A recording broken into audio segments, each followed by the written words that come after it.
Լիդիանի հետ դատերի պատմությունը իմ դեպքում սկսվեց 2020 թվականի օգոստոսի կեսերին ես իմացա, որ իմ դեմ հայց է ներկայացվել զրպարտության եւ բարի համբավը արատավորելու մեղադրանքներով 2018 թվականի օգոստոս ամսին դատարանից ստացա ցանցագիր, որ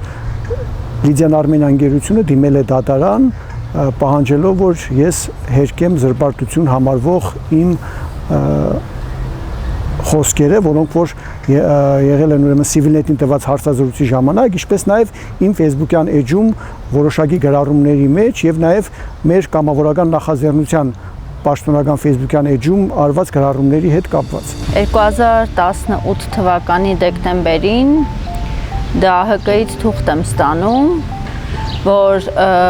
Lydian Armenian ինձ դատի է տվել Facebook-յանի մեջում գրառման համար։ Ինտերնետում հաղորդագրություն եղավ լրագրողների կողմից, որ արդեն դատաքննության փուլ է անցել, բայց ես նույնիսկ չէի ծանոթացվել նախնական քննության մասին։ Մեկնաբանություն եմ կատարել Facebook-յան մի օգտատիրոջ գրառման տակ, մեկնաբանությունների բաժնում մեկնաբանություն եմ գրել, որից հետո օրեր անց իմացա, որ Լիդիանը հայց է ներկայացրել իմ դեմ։ Թերթայինից լրագրողները գան, հարցազրույց եկան, ուզեցին մեզանից, ինձանից մեկ էլ հարևանից։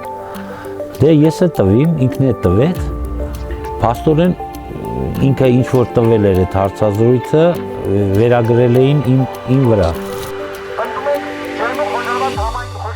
Յուրաքանչյուր մարդ, հատկապես մարդ, որը որ այդ Ամուլսարի ծրագրի հետ ունի լուրջ ուրեմն ուսումնասիրություններ արած մոտավորապես 7 տարվա ընթացքում իրավունք ունի ցանկացած կասկած, ցանկացած ոչ հավաստի տեղեկություն, ցանկացած կասկածելի տեղեկություն հարայնացնել, որպեսզի հարություն եւ նաեւ պետական մարմինները նույնպես դրանց մասին իմանան։ Կոնկրետ ես ասել եմ այն մասին, որ այդ շրջանում Լիդիան ընկերության ղեկավարները հանդիպումներ են ունենում կուսակցությունների հետ, դա պաշտոնական ինֆորմացիա չէր, բայց մեզ հասել էին տեղեկություններ այդ մասին։ Առաջարկում եմ մարդկանց, ովքեր որ տիրապետում են կոնկրետ փաստերի, մեզ հաղորդեն այդ կոնկրետ փաստերը, որովհետեւ եթե նման հանդիպումներ իսկապես տեղի են ունենում, ապա դա կոռուպցիայի լուրջ կասկածներ է իրենից ենթադրում, որովհետև մի ընկերություն, որը որ զբաղվում է հանքարդյունահանությամբ, պետք է որ ինչ-որ կապ չունենա քաղաքական կուսակցությունների հետ, իր գործունեության բնույթով։ Այն ինչում ինձ մեղադրում են, վերաբերում է այն փաստին, որ ես հանդիսանալով Հայաստանի Հանրապետության վարչապետի որոշմամբ ստեղծված աշխատանքային խմբի անդամ, պարտավոր է ուսումնասիրություններ անել եւ վերհանել հանքավայրերում, ու դա վերաբերում էր տարբեր հանքավայրերի, բայց առաջի գործը հենց Ամուլսարի հանքավայրին էր վերաբերում, վերհանել բոլոր խախտումները։ Մենք խոսում ենք օրինակ Լիդիանի թերի կազմած շմագի մասին, որ իրենք մոլորեցրել են եւ պետությանը եւ հանրությանը։ Մենք անդադ խոսում ենք նրա մասին, որ Լիդիանի շահերից բխող, նրանց սպասարկող օրենսդրական փոփոխություններ են տեղի ունեցել։ Իհարկե խոսքը կոնկրետ օրենքների մասին չի, այլ կառավարության որոշումներ են ընդունվել, որոնցով փորձել են շրջանցել գոյություն ունեցող օրենքները, որի կիրարկման դեպքում Լիդիան ընդհանրապես չէր կարողանալ Ամուլսարում հանքարդյունաբերական գործունեություն վարել։ Մենք անդադ բարձրաձայնում ենք նրա մասին, որ Լիդիանը շատ մեծ չափի նվիրատվություն է կատարել որոշումներ կայացնող մարմիններին, խոսքը ասենք տեղական ինքնակառավարման մարմինների հետ փոխկապակցված հիմնադրամներն են, այն ժամանակվա նախագահ Սերժ Սարգսյանի հետ փոխկապակցված հիմնադրամը։ Մենք խոսում ենք նրա մասին, որ այն մարդիկ, որոնք ազդեցություն են ունեցել լոկալ տեղական մակարդակում հանրային լսումների վրա, այդ մարդիկ ամենաշատն են շահել Լիդիանի հետ ֆինանսական գործարքներից, այսինքն շուկայական գներից անհամեմատ բարձր գներով են իրենք կարողացել հողեր վաճառել, չասած հողերի ապօրինի յուրացման եւ հետո դրանք Լիդիանին վաճառելու մասին։ Այսինքն սրանք բոլորը դրվագներ են, որոնց մասին մենք բարձրաձայնել ենք եւ տարբեր ժամանակահատվածներ հատվածներում իհարկե տարբեր դրվագներ ներկայացվելով հնչել են կարծիքներ, որ սրանք կոռուպցիայի դրսևորումներ կարող են լինել եւ պարտավոր է պետությունը հետաքննություն անել եւ ստացվում է, որ Լիդիանը դատի է տվել այդ մարդկանց, որոնք այսպիսի մտահոգություններ են առաջ քաշել։ Տվել օգտատերը գրառում էր կատարել, որ այդ ժամանակ Զանգեզուրի պղնձամոլիբդենային կոմբինատը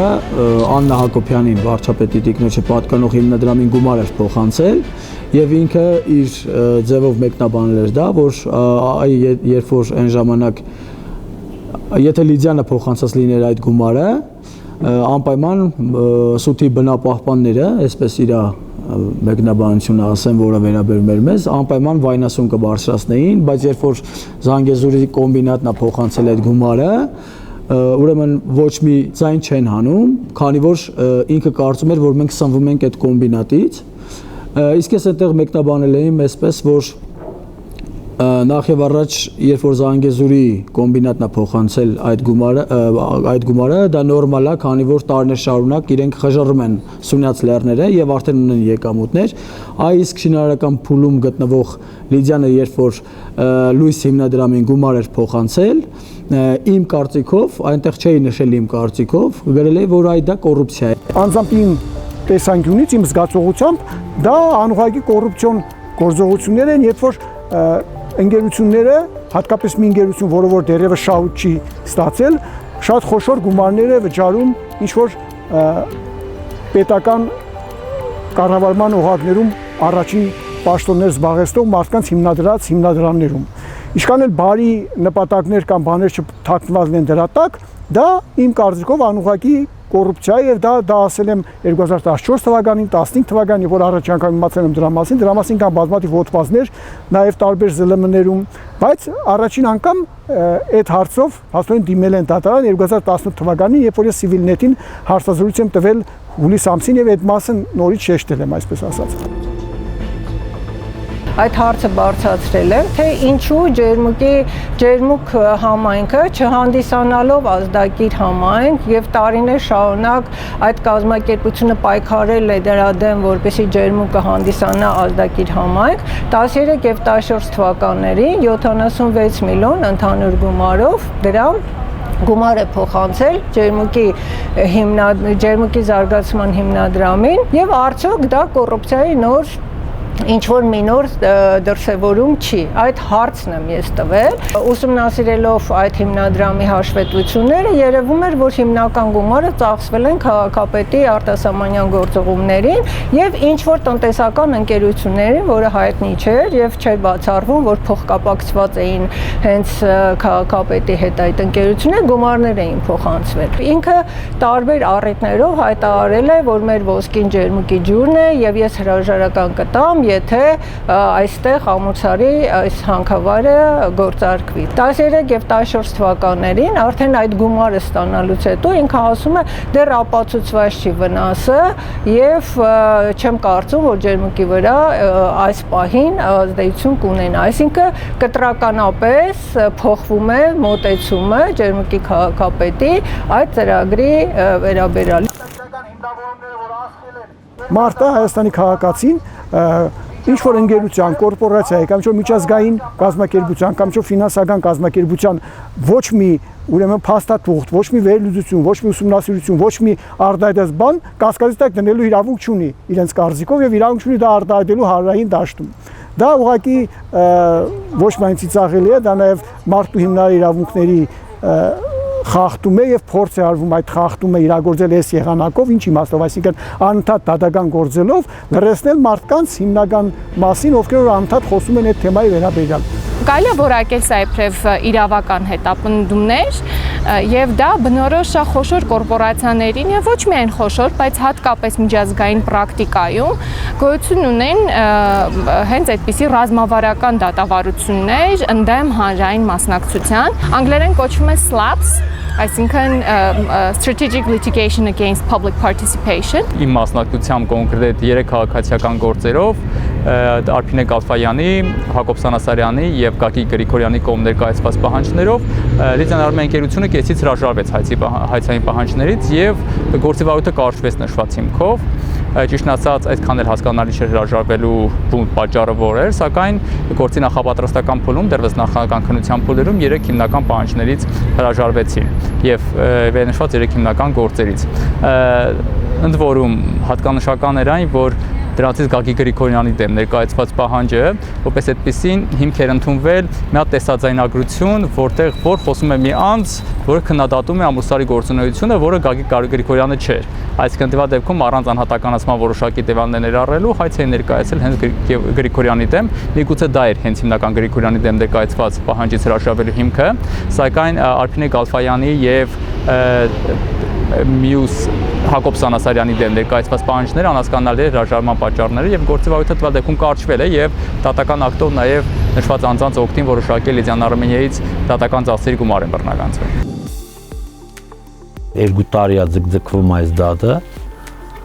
Իրանք էլ հրաժարվեցին, փաստորեն, որ ես մեղավոր չէի, դրա համար հրաժարվեցին։ Հավայի դատի տվին ինձ։ Միջև հիմի հələ դահակեի տակ է իմ ունեցվածքս, հələ որ չեն հանել։ 2 տարվա ընթացքում, ասենք, ես կարող եմ, ասենք, մենք կաթի վերամշակման արտադրություն ունենք, կարայինք, ասենք, վարկերից օգտվեինք, կարայինք շատ բան հնարավորություններ կար, այդ անտոկոս վարկեր կար, այդ կամ հենց թեկուզ մեր մեքենայով կարայինք արտահանեինք մեր արտադրած պանիրը, չկարացինք արտահանենք։ 2 տարվա մեջ երևի 2-3 միլիոնի վնաս կրեցինք մենք։ Վերաքննիչ դատարանը որոշել է, որ ես չպետք է հերքեմ, բայց 50,000 դրամ պետք է վճարեմ։ Այն դեպքում, որ սահմանադրական դատանի որոշում կա, որ այս գործերը ոչ թե նյութական պատժի տեսք պետք է ունենան, այլ բարոյական եւ նախապատվությունը տրվում է հերքմանը, այլ ոչ թե ինչ-որ տուգանքի ձևով մարդուն նյութական պատասխանատվության ենթարկելու, այն ինչ-որ տեղի ունեցել վերաքննիչ դատարանում։ Հիմա մենք ունենք դատանի վճիռ, որը ինձ պարտավորեցնում է հերքել իմ ասածները ու վճարել Լիդիանին 100,000 դրամ, կարծեմ 100,000 էլ փաստաբանի գումար,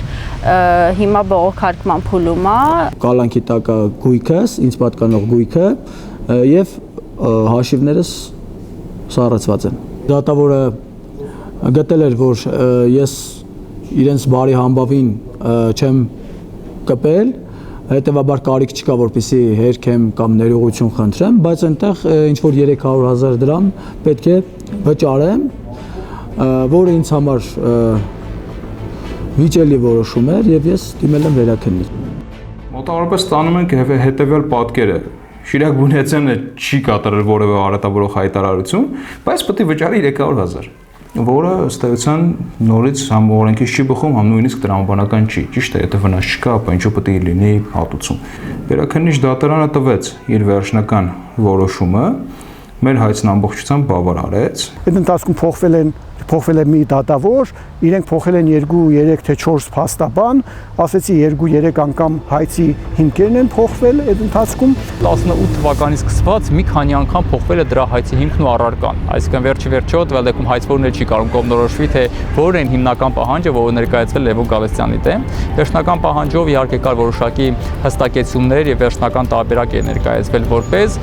որի մեջ առանձնանում էր այն պահանջը, որ Լիդիան Արմենիան փորձում էր հրապարակային պարտավորեցնել Լևոն Գալստյանի ներողություն խնդրի մի փաստի շուրջ, ինչ-որ մի անձին զրպարտելու վիրավորելու համար, որը չի հանդիսանում ոչ Լիդիան ընկերությունը եւ ոչ էլ իր հայաստանյան կազմակերպության որևէ ղեկավար մարմին։ Դատարանը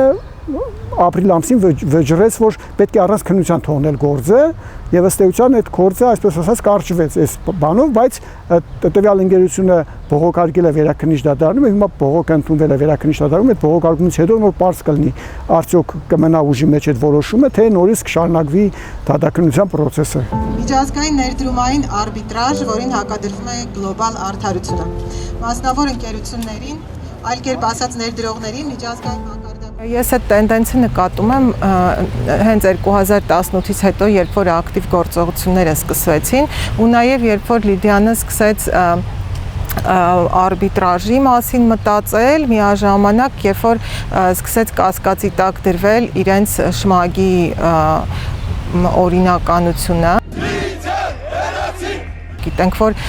քննչական մարմիններում գործեր գնում են մասին, որ գուցե պետական պաշտոնյաները իմացել են, որ շմագում ներկայացված տեղեկությունները սխալ են, ու այս կոռուպցիայի մեղադրանքը եթե հաստատվեր, եթե քննչական մարմինները իրենց գործը պատշաճ արած լինեին, ես կարծում եմ, ապա դա շատ լուրջ խնդիրներ էր ստեղծելու Ամուլսարի ծրագրի համար, ու հենց այս շրջանում տեսնում ենք, որ Լիդիանը շատ ակտիվ սկսում է դատական հայցեր ներկայացնել։ Կարծում եմ, կուզեին նաև միջազգային հարթակներում օգտագործել, որովհետև այն հիմքերը, որոնցով դատերից մի քանիսն են, երևի բավականին մեծ թվով դատեր, այդ հիմքերում իրենք զրպարտություն են որակում կոռուպցիայի հետ կապված հնչեցված տեսակետները։ Եվ ես անձամբ գնահատում եմ սա կապված նաև արբիտրաժային, ներդրումային արբիտրաժային համակարգի հետ, որովհետև ներդրումային արբիտրաժների կարգ ու կանոնը այնպիսին է, որ այդպիսի արբիտրաժային դատավարությունների ժամանակ ընդդեմ պետությունները շատ քիչ հնարավորություններ ունեն պաշտպանվելու, բացառությամբ մի քանի դեպքերի, որոնք հենց արբիտրաժների մասին կոնվենցիայով են սահմանված, երբ դատավարությունը ընդհանրապես չի էլ ընթանում այդ արբիտրաժային, եթե ընկերությունների կողմից դիտվել են, նկատվել են կոռուպցիայի, կեղծիքի, սխալ տեղեկատվություն տրամադրելու դրվագներ։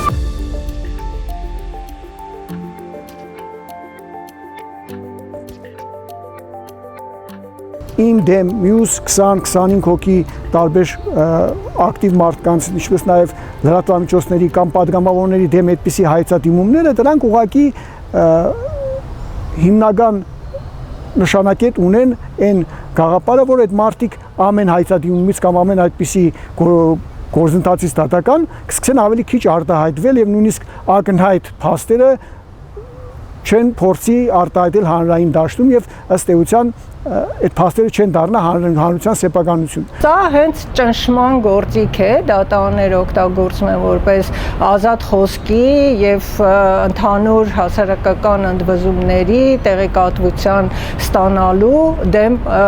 գործընթաց։ Ներկայացված պահանջի հենց էությունից կարող է որոշակի կանխատեսումներ տալ, զուտ կարծիք է եւ տվյալ դեպքում որոշակի վերլուծություն, թե որն է հիմնական նպատակը, որ նման համատարած հայցեր ներկայացվում բնապահպանների կամ այլ քաղաքացիների դեմ։ Եթե մենք ուսումնասիրենք ներկայացված պահանջները, կտեսնենք, որ պահանջները դրանք օրենքով նախատեսված մաքսիմում պահանջներն են։ Այսինքն միաժամանակ ներկայացում է եւ հերքում եւ ամենաբարձրագույն չափով գումարի բռնագանձման պահանջ։ Իհարկե բնապահպանը, ով որ տվյալ իրականացնում իր գործունեությունը, սովորական քաղաքացի է, ով որ ունի այլ աշխատանք եւ այլն, տվյալ դեպքում ունի նաեւ գոյության խնդիր եւ այլն։ Այսինքն ներկայացված պահանջներով առաջնահերթ նաեւ գումարային առումով պահանջ ներկայացնել, ես գտնում եմ դա որոշակի ծիսպողական մեխանիզմի կիրառումն է։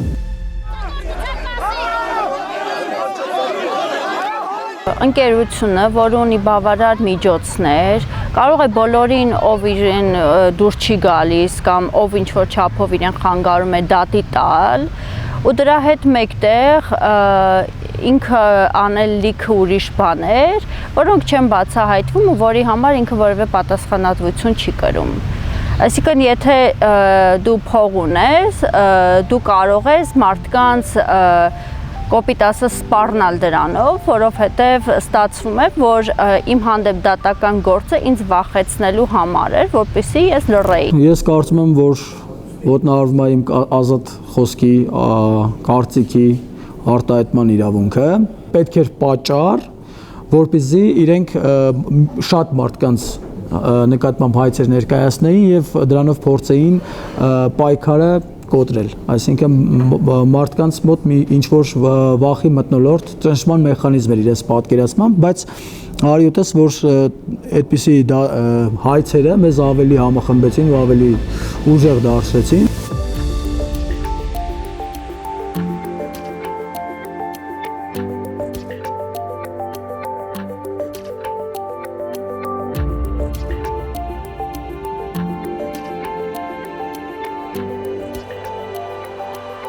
մի fake չի, որ կեղծ պրոֆայլ չի, որ մեր դեմ գործել է այսքան տարիներ, որոնցով մեր նկարներով, մեր մասին վիդեոներ նկարելով տարածվել է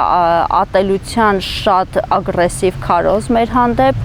անգամ Lydian Armeniայի էջում հնչել են մեզ ֆիզիկապես վերացնելու կոչեր, մեզ վառելու, երկրից վտարելու կամ ուղղակի վերացնելու կոչեր, ու Lydian Armenian այդ ամեն ինչը չի հեռացրել իր էջից, այսինքն ինքը համամիտ է եղել դրանց հետ։ Մենք ենք տերը մեր երկրի։ Վահագն Հովհաննիսյան Facebook-յան օգտատերը իր անձնական հաշվում հրապարակել է իմ անձնական լուսանկարները,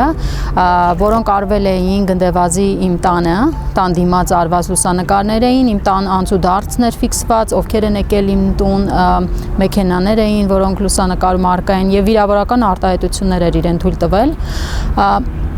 Ակնհայտ էր, որ դա իմ տան դիմացի հարևանի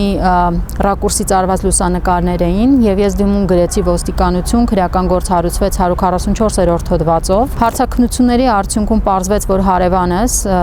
լուսանկարներն իրականացրել է ինքը եւ փոխանցել է Lydian Armenia ընկերության անվտանգության աշխատակից Հովսեփ Ասոյանին։ Հովսեփ Ասոյանի շահերը դատարանում պաշտպանել են Լիդիանի փաստաբանները, ու անգամ նրանց դատարանին ուղղված պատասխան մեջ նրանք չեն հերքում, որ Ասոյանը այդպիսի բաներ է գրել։ Վահագն Հովհաննիսյան Facebook-յան fake օգտատիրոջ էջում արկա գրառումները, որոնք վերաբերվում էին Անի Խաչատրյանին, Լևոն Գալստյանին եւ ինձ, արժանացան քաղաքացիական դատավարության կոնկրետ հոդվածների եւ մենք դատավարություն սկսեցինք սույն անձի դեմ։ Այդ 3 գործելներ մենք հաղթել ենք, անձամբ ես 200,000 դրամ վնասի փոխհատուցում դատավարության պարտավոր է վճարեն ինձ, սակայն սույն անձը այլևս Հայաստանում չէ, հետախուզման մեջ է գտնվում։ Այս ամբողջ ընթացքում ոչ մեկ բացի Վահագն Հովհաննիսյան անունով օգտատիրոջից ոչ մեկ չի բացահայտվել մեր պետական մարմինների կողմից,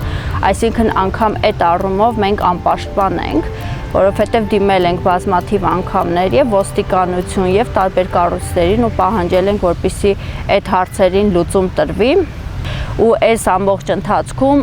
բոլոր են մարդիկ, ովքեր ինչ որ չափով աջակցել են Ամուլսարի համար պայքարին, այդ մարդիկ թիրախավորվել են այդ ֆեյքերի ֆաբրիկայի կողմից ու ամեն ձևով փորձել են այդ մարդկանց սևացնել, վարկաբեկել,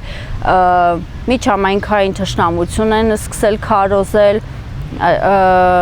սկսել են մեզ ներկայացնել որպես այս երկրի թշնամիներ, որպես ինչ-որ տեղերից ֆինանսավորվողներ, անգամ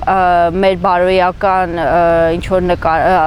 նկարագիրն են փորձել ինչ-որ իրանց ձևով ներկայացնել, այսինքն մենք անբարոյականներ ենք, եթե պայքարում ենք։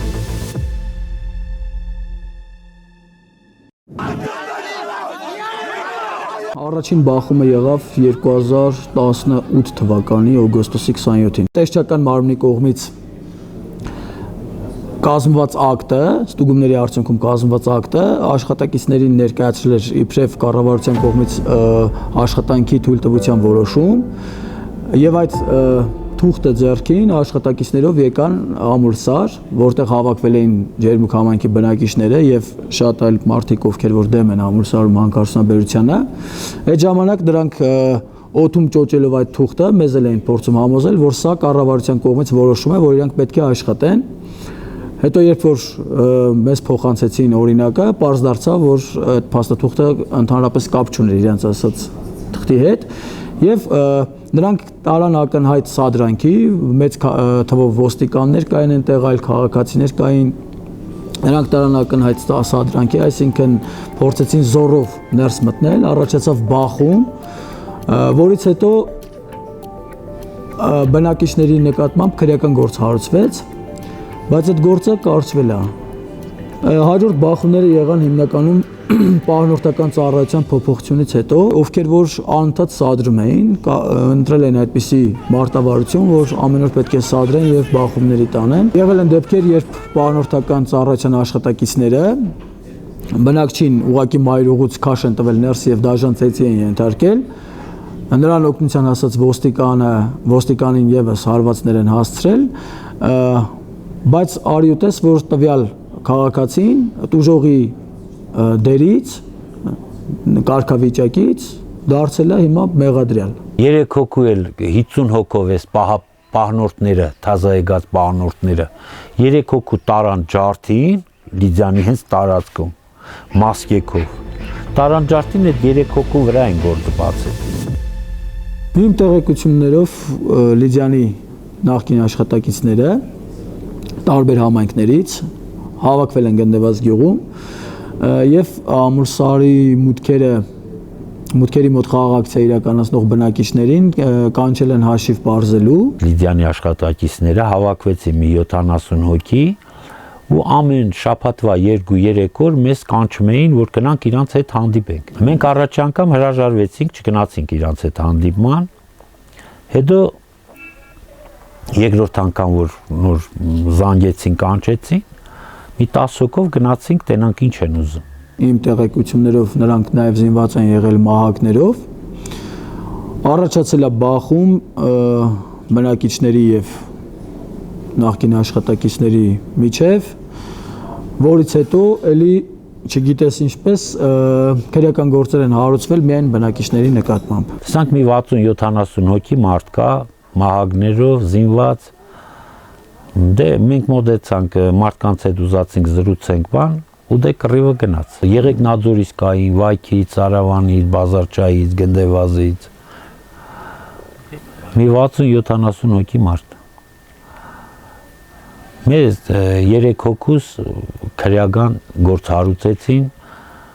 որը ասենք 4-ից 7 տարի դատ էր հասնում։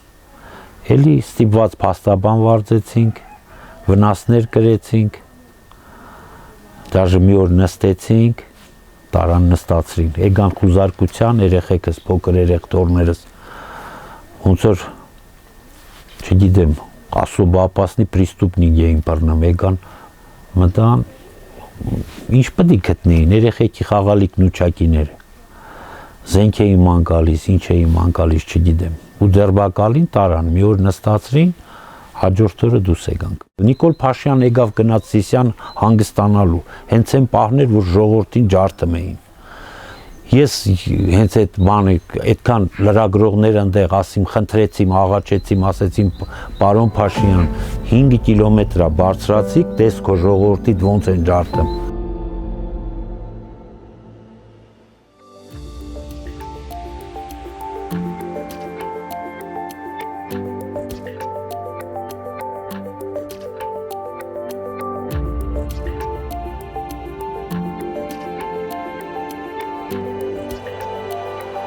Արշավի մասին